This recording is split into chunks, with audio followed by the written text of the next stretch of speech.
back, everybody, to my Get the Most Bang for Your Buck exercise instruction series.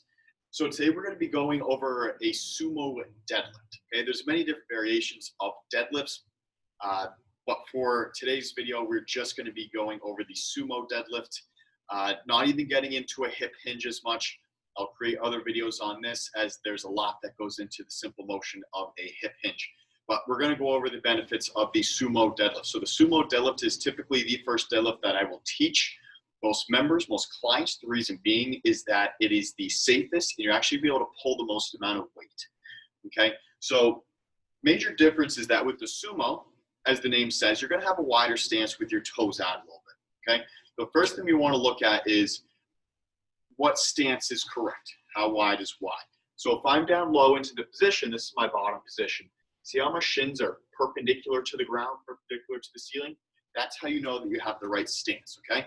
So if you have a really narrow stance like this, you try to go down, look at my shins, and vice versa. If we're way out here, see the shin angle?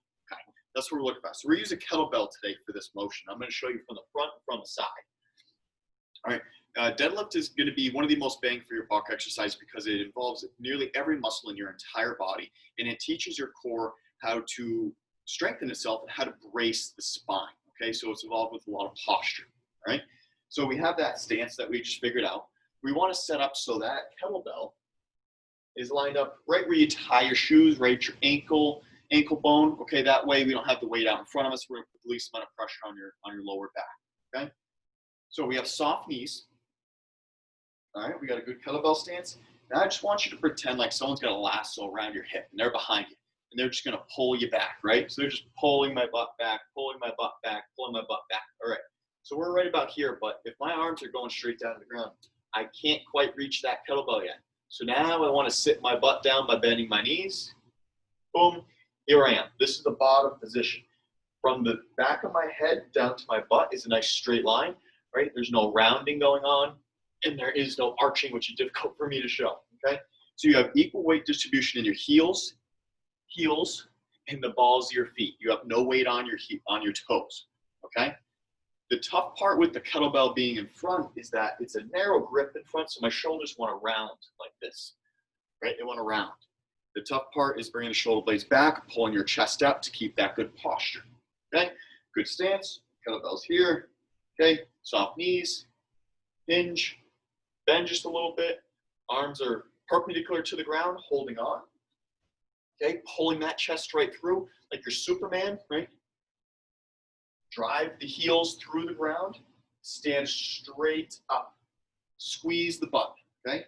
You don't want to be leaning back, you're just squeezing the glutes to stand tall. Then we're gonna do the same thing in reverse. Okay, kettlebell's gonna rest here for a whole Mississippi. Everything is tight.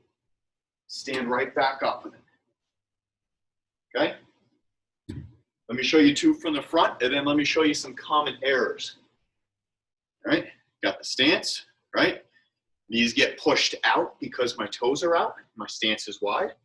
Okay, bend the knees. We're here, right? Pulling the chest right out as much as I can. We're not going to be here. Push the heels into the ground and stand yourself up nice and tall. And then we're going to go same thing in reverse. Full Mississippi. Stand back up with it, right?